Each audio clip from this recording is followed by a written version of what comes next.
Hi everybody, FPL Witty here, back out in the beautiful West Yorkshire countryside, back out here on Easter Monday. Hope you had a good Easter weekend yourself. Hope you had a good game week. We're back out here to have our normal chat about all things FPL. Have a look back at the last game week. I'm recording this the day after the conclusion of game week 30. So we'll have a look back, we'll have a look at my game week briefly, we'll have a look ahead. Got absolutely loads to talk about, lots of incident, lots of talking points and lots of things to ponder really over the next week before game week 31 starts at the weekend. So we'll try and do that, condense that into no more than 15 minutes as usual. So yeah, quite a dramatic game week really, wasn't it? One of the most dramatic we've had for quite a while. We had a twist in the title race with that last game at Anfield, the last game of the game week. We had refereeing controversy. We had VAR completely screwing over Brighton with 2 or 3 really big calls that went against Brighton. We had a linesman doing a bit of a Mitrovic and elbowing Andy Robertson on the stroke of half time, which was an incredible incident really, so we'll see what happens with that one.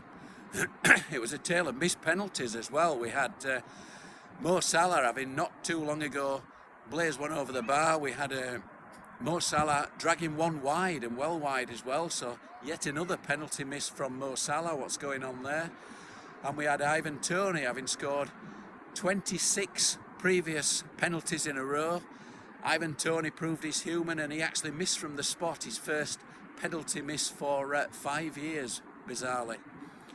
And we had a significant injury to Marcus Rashford as well, so all eyes will be on that as he limped out with a groin injury quite near the end of that game at Old Trafford, so that's quite a significant one to watch this week.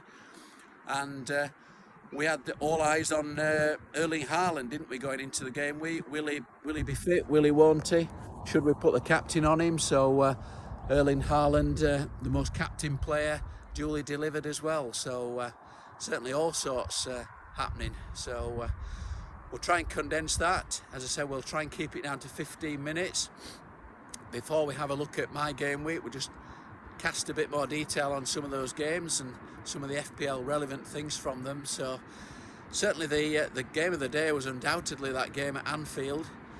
Arsenal looked like racing away with it early on, didn't they? Martinelli was on fire. I was one of many people that sold Martinelli back in game week 29. I think a lot. I'll not be the only one with that. I moved him onto the James Maddison, bizarrely. I don't want to dwell on that one too much, but a lot moved him onto Bruno Fernandes, who had equal measure of failure over the last 3 games as well. So certainly Martinelli punishing his sellers. We had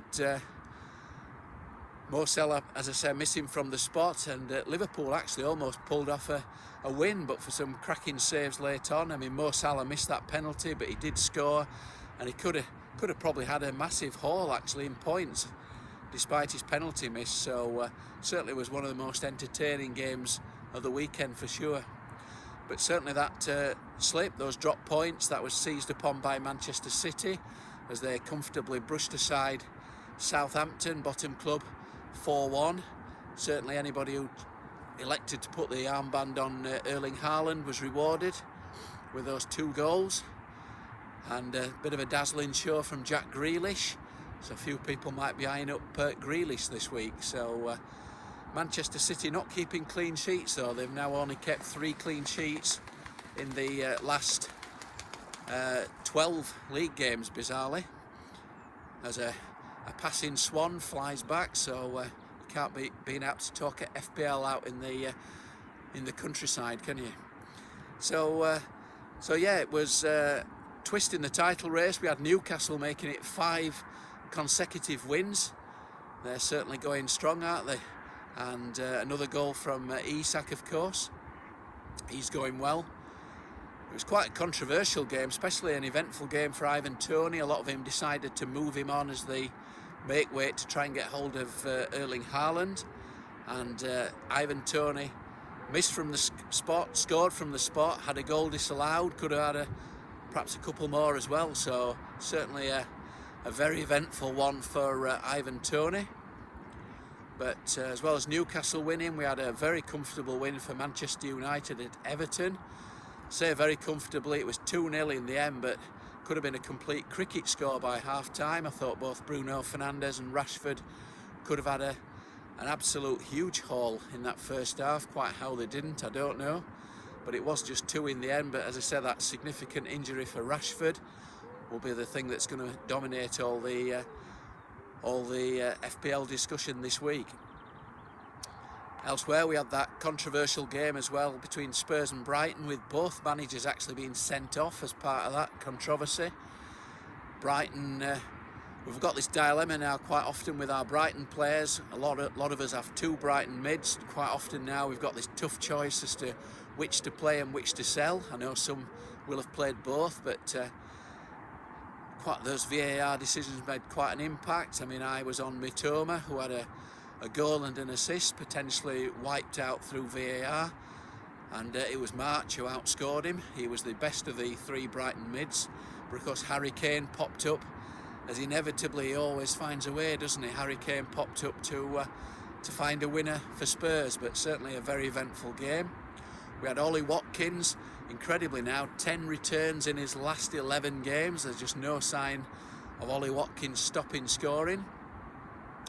But lots going on still even outside that. Frank Lampard made a losing return as they lost at Wolves. Chilwell was on the bench. Not good for Chilwell owners. We had Crystal Palace, who I thought were completely overrun by Leeds in the first half. And right on the stroke of half time, Leeds were leading that game 1-0 and absolutely battered Palace first half. But don't know what Roy said at half time, but certainly Palace came out firing and put 5 past Leeds. So probably not a very FPL relevant game, but it might be with a lot of people thinking about playing a free hit in game week 32 with those Palace players up against Everton. That might be a bit of relevance for some of those high scoring Palace players. But some big points for West Ham, absolutely vital points. So absolutely all sorts going on, really, wasn't there? And we had lots of talk going into the week about who to captain, of course. I think the main contenders there were Erling Haaland. He was the most captain player in the end, but certainly Marcus Rashford. He had to make do with just an assist in the end. We had Watkins. I think they were certainly the 3 most popular captain players of the game week, but certainly the Haaland captainers came out best this week. But yeah, a quick look at my game week. It was absolutely bizarre rollercoaster of a game week for me, because going into the last 10 minutes of the Saturday games, all I'd got to show for it, I was looking at 1 return out of 9, and that was a Marcus Rashford assist, which would have negatively impacted me because of his extremely high ownership and the fact he was captained. So I could easily have had just 1 return out of 9 at the end of those Saturday afternoon games. I've been in a bit of a pickle, to be honest, but Harry Kane got me that late goal with bonus points, and Ollie Watkins got me a last gasp goal with bonus points, and then Erling Haaland, my captain, he got those 24 points as a captainer. So from what looked like an absolute disaster of a game week with 10 minutes to play in the Saturday games, I actually came out ahead and went into Sunday on a green arrow, and I would have stayed there on a green arrow but for the Martinelli show on Sunday at Anfield, when my only player was in that game was Saka. So the finest of red arrows for me, down from 133k to 137k this week. But I'll take that after 3 green arrows before it, just the slightest of reds. So we'll look ahead. Bit of bad luck with Mitoma, as I say, and Chilwell was benched. But we move on. We'll take it. No real damage done. So game week 31. We've got lots to think about before then. We've got some European action, big games for Chelsea, Manchester United, Manchester City and West Ham, so they're all playing midweek, so definitely don't be making any transfers until we've seen those games. Potential for injuries, and we're already carrying a few injuries. I'm on Luke Shaw, who's flagged, and also Marcus Rashford. All eyes will be on him. So I think the key this week will be to wait for those injury news, wait for those midweek European games, and let's see what comes out of that really before we make any transfer decisions. But I've got a few ways I could go this week. I've got the awful James Maddison, who I brought in because I really fancied him over game weeks 29 and 30. 3 great fixtures, but he blanked 3 times, so I've got to find a way to move him on now. He's playing Manchester City. We all know how that's going to work, of course. I'll probably sell him and he'll score against Manchester City. But Maddison's a problem for me. I've got Rashford injured, so lots to think about as to where I go with my transfer. In terms of some of the players that I'd like to bring in, I made that Maddison versus Bruno Fernandes decision. In the end, both of them had 3 consecutive blanks, but I think I'd rather be on Bruno Fernandes now. But that's going to need a bit of surgery to move from Maddison. Jack Grealish could be another way I go. So lots to ponder. But as I say, I think the key will be to wait this week and see what develops in terms of the midweek European games first. In terms of looking further ahead, so game week 32, a reminder, is a blank game week for 4 teams because of the FA Cup semi-finals. So there'll be no game for Manchester United, Brighton, Manchester City and Chelsea.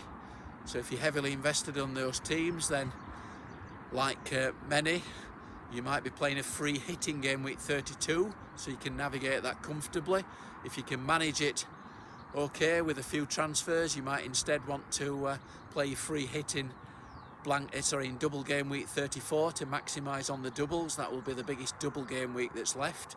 So we're likely to have a blank for those 4 teams in game week 32, the biggest double in game week 34, and possible doubles in 37, and maybe 1 game in 36 if everything goes to plan. So we'll keep an eye on that one. But every transfer, of course, is precious at the moment, so you need to keep in mind those blanks and doubles. In terms of game week 31 itself, which lies ahead, I think if you've not got Erling Haaland, then you probably need to find a way to get him in, although of course he does blank in game week 32 if you've not got your free hit, so that will be a bit of a dilemma if you're in that position. But he'll almost certainly be the strong captain favourite. He's playing at home to Leicester. That's assuming, of course, he's not rested between both legs of the Champions League against Bayern. So we'll always have this problem now with Manchester City. So he'll be highly captain. Harry Kane is at home to Bournemouth. He'll probably be the other major candidate for captaincy as well. But as I say, it'll be all eyes on injury news this week before we make any transfers. If you want to follow my team a bit more closely, I'm back out here in the Yorkshire countryside doing this after every game week.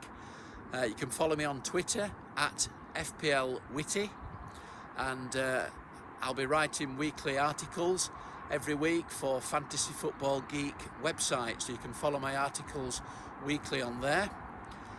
And so we've got a few days now to ponder over it. So we've got a bit of a rest until Saturday. It's a Saturday deadline this week. So we'll keep an eye on those midweek games. I hope you have a good game week 30. Game week 31. We're losing track of the numbers now. So hope you have a good game week 31. Have a relaxing, enjoyable week in the week leading up to it. I'll be back to talk about my game week 31 next week. So I wish you best of luck, enjoy the week, and as they say in Barnsley, I'll see thee.